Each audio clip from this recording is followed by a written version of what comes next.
Just before New Year's Eve, my wife and I left our 2 young children at home with my parents and sneaked down to Havana for a brief getaway. You might be familiar with this uncanny sensation of kidlessness, as if you are getting away with something reckless and potentially illegal.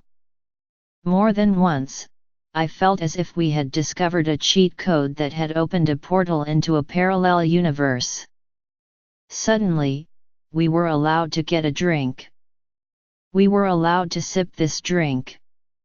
We could read more than a single page in a book at one time. We could enjoy a meal without cleaning yogurt off the ceiling. Yet this odd feeling of defeating space and time came as much from our destination as anything. Cuba, that elusive island unfurling across the Caribbean like a tangled flag, sits barely 100 miles south of Key West. 100 miles. And yet, in some respects, it might as well be 10,000 miles.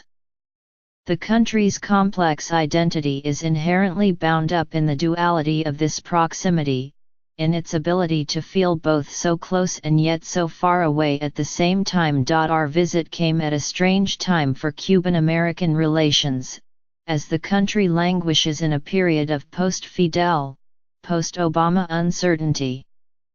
Many Cubans we talked to cited President Obama's 2015 visit as a watershed moment, a critical first step in normalizing relations between the two countries. But such optimism has given way to a kind of stagnant waiting game, filled with more questions than answers. Is the sudden explosion of private businesses, like Airbnb, on the island a sign of things to come, or merely window dressing on what remains a totalitarian regime? What will happen when Raúl Castro finally steps down? In this age of Trump, are Americans even allowed to go to Cuba anymore? And if I did go to Cuba, would my capitalist mind be turned into mush? Like many, I had been particularly taken by reports that American diplomats in Cuba had suffered from a range of mysterious symptoms, including nausea, hearing loss, dizziness, memory loss, and even brain damage. Both the media and the U.S. State Department bandied about an attack by a sonic weapon as a possible explanation. It felt like a last, toxic gasp of Cold War subterfuge. What, pray tell, would this even look like? I pictured a Russian agent in a dingy hotel room, a gadget-filled suitcase open on the bed, various satellite dishes pointed at his target in an adjacent building. Scientists and acoustic experts have dismissed such theories of ultrasonic sound rifles as extremely unlikely.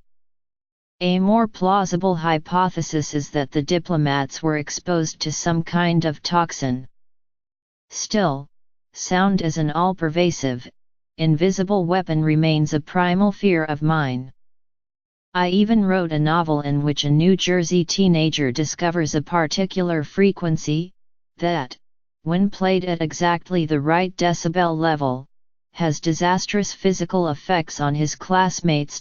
So then why go to Cuba and dive into the crosshairs of both diplomatic and acoustic uncertainty? Because this is why we travel. As José Martí, Cuba's talismanic national poet and philosopher once wrote, in a time of crisis, the peoples of the world must rush to get to know each other. No one can predict what will happen to Cuba in the coming years, which is why you must rush there now. As in, right now. To visit is to witness a rare bird about to fly the coop. We flew direct to Havana from Newark Liberty International Airport on United Airlines. I know. I was as shocked as you that this is now possible. The cheat code feeling began in earnest at the airport in Newark, where they made you check in at a whole special area dedicated solely to the handful of us flying to Cuba. This seemed like a complete waste of money and infrastructure, but these are the strange byproducts of what feels like a decades-long playground argument between our two countries. I was a bit nervous about my qualifications. Officially, you are not allowed to visit Cuba as a tourist, rather, you must travel under the auspices of 12 official reasons. I was armed with my very official reason, I was engaged in journalistic activity, and my very official itinerary, I would go to this restaurant, to engage in journalistic activity. In the end, no one batted an eye. We paid $75 for each of our Cuban visas and that was it. Amazingly, the cost of our Cuban medical insurance was baked into the cost of the plane ticket. For the brief time I was there, I would have much more robust, and much cheaper, insurance than I currently have in the United States. The flight to Havana took just over 3 hours. 3 hours to another world. There's a bit of consumerist whiplash that goes on when one travels from New Jersey to Cuba. The landscape around Newark Liberty is a surreal holding ground for all the trappings of capitalist excess: shipping containers packed with plastic Chinese toys, warehouses of kombucha to be shipped out to thousands of New York's corner bodegas, parking lots full of new cars ready to replace slightly less new cars. There is no such excess in Cuba, where things are used and then used some more and then used until they eventually fall apart. And then they are fixed. Imagine that. Our driver in Havana had inherited his cherry red 1959 Buick Invicta convertible from his father, who had inherited it from his father. The engine was original. I asked how many miles the car had on it. "This can't be measured," he said. "Much in Cuba resists measurement. Time becomes slippery." When we drove into the city from José Martí International Airport, we were instantly immersed in a whirlwind of ghostly history: American Plymouths from the 1950s, Soviet Ladas from the 1970s, Polski Fiats from the 1980s, donkey carts, the odd Peugeot. It was as if every moment that came before was also present now. Cubans have a complicated relationship to time. The socialist system demands that time is not one's own. Time, like most everything else, is a shared commodity. Thus people are used to waiting in lines for services. They are so used to waiting in lines that there are no lines anymore. There is only a group of people living their lives, chatting, who just so happen to also be waiting outside a bank or at a bus stop. When someone new shows up they ask "Quién es el último?" A finger goes up. The queue quietly grows by one and time tumbles on. One of the young Cubans we talked to waiting in line shrugged off this inconvenience. "Yes, there are shortages of goods. No, it's not ideal," he said. "Private enterprise is important. But we don't just want to copy the American system, no offense, where everything is about money." One of the great gifts of our short time in Havana was time itself. Specifically not having constant access to the internet. Back home my phone is my safety blanket, my cigarette, my friend, my enemy. Havana has recently allowed for public Wi-Fi, but only in certain parks and street corners. One has to purchase a little card to buy time online. And so we guiltily joined the masses at night in John Lennon Park, not to be confused with Lennon Park outside the city, huddled around the glow of our smartphones. The public parks are once again filled with addicts. It's just the nature of the fix that has changed. Would this be where the new revolution began? And would this revolution have its own emoji? We were wandering through dark parks at night because, for the most part, Cuba itself is perfectly safe. There is no crime to speak of, or so the Cuban government says. As is often the case, when you dig beneath the surface, all is not as it seems. Cuba has the 7th highest incarceration rate in the world, the United States is number 2. If there is no crime, why are there so many criminals? Or is there no crime because all the potential criminals are locked up? When I asked our driver about this, he shrugged. There's an old joke, he said. 11 million Cubans, 5 million are police. I will not be the first to tell you that the streets of Havana are an intoxication. The city is ridiculously photogenic, no filters needed. Our Airbnb was in Vedado, a deceptively calm residential neighborhood of aging mansions which also features a few of the city's most thumping nightclubs and Fábrica de Arte Cubano, an old cooking oil factory turned into a sprawling multi-use arts complex with a terrific restaurant, El Cocinero, on its rooftop. The night we went, there was a fashion show, a concert, a gallery opening, all wrapped up into one. Cubans are ingenious at adapting what they have into something that is greater than the sum of its parts. From Vedado we walked. We walked without our kids, which meant we could actually get somewhere. We walked along the Malecon, the seafront avenue and promenade known as the sofa of the city, where young people come out to see and be seen as the ocean pounds the city's sea wall. We strolled through the crumbling party of Centro Habana, the real Havana, as many people put it. Everyone was home for the holidays, the mood was festive. We dodged water flung from balconies.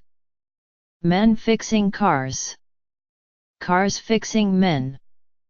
We drifted through the Callejón de Hamel, an alleyway covered in palimpsestic layers of Afro-Cuban street art by Salvador González, inscribed bathtubs embedded in walls, bright murals of bodies entangled in dance. We passed the joyous scrum of a rumba street festival. Was there a rumba festival here every day? I wouldn't be surprised. In fact, habaneros are some of the more upbeat people I have ever met. Citizens in many of the socialist and post-socialist countries I've visited often radiate a carefully honed cynicism. See the perfect scowl of an escalator attendant in the Moscow metro. Cubans are just the opposite. They are not blind to the problems in their country, but there is no time to be down because there's a rumba street festival. And a car to fix, an apartment to rent, eggs to track down, even Jesus was in on the action. The Christ of Havana is a 66-foot-tall statue made of Carrara marble that overlooks the city from a hilltop across the bay in Rio. There Jesus is like this, said our guide, holding out his arms. In Cuba he is like this, with a mojito and a cigar. The Cuban benediction. We were constantly called out by strangers, "Where are you from?" People beamed when we told them. We love the U.S. I have a cousin in Queens. It's cold there, yes? I would die. Please tell everyone that Cuba is beautiful. No mafia, no war. Just mojitos and salsa dancing. Hand on stomach, the dance was demonstrated, the toe expertly twirled in the dust. This was all part of the pitch. For the average Cuban, it is of course not just mojitos and salsa dancing. Every day is an act of improvised survivalism. But as visitors on this miraculous island, we followed the Christ of Havana's lead and drank our fair share of mojitos. They went down like water. The food was almost universally forgettable, but this is not why you come to Cuba. You come to be transported. To dance, to twirl your toes in the dust. To soak in the jaw-dropping collage of colonial and Art Deco architecture, to ponder the sad alien street murals by Julia Rodriguez, to hear stories of a parallel world, a world that begins to slowly merge with your own. And you come for the sound. Havana is a land of sound. Never have I been to a place whose identity is so entangled in its auditory fingerprint. The guttural putt-putt of 8-cylinder Cadillacs built before my father was born, the ocean rising and slapping at the Malecon like a newborn babe, the dip and pull of the Timbals bell chattering at a bar across the street, tin tin tin tin tin, the shuffle of a man demonstrating salsa for you on the sidewalk, the swish and chop of a broom on a doorstep, the plush boom of the ceremonial cannons fired every evening from the Fortaleza de San Carlos de la Cabana, the clink of ice cubes in the most delicious mojito de pina you will ever taste. I could not help but think, could this blessed collage of reverberations really be the site of those sonic attacks? Before I left for Cuba, I had listened to a brief audio recording of what some of the diplomats had allegedly heard. It was unlistenable, like a cloud of cicadas on acid. A throbbing high-pitched acoustic minefield.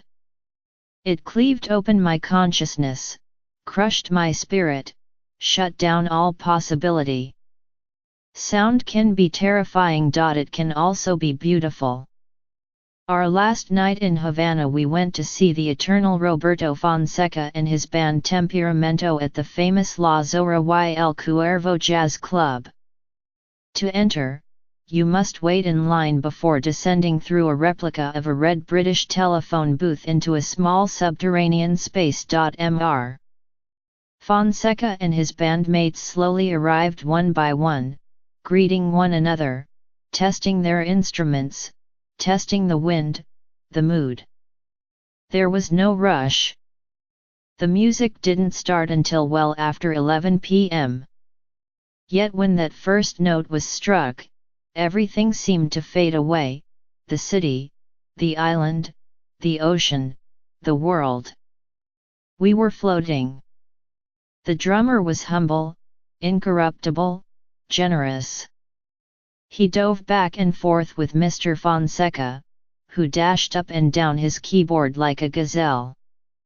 The conga player, when his time finally came, let loose such an avalanche of rhythm the atoms in the room began to quiver and split.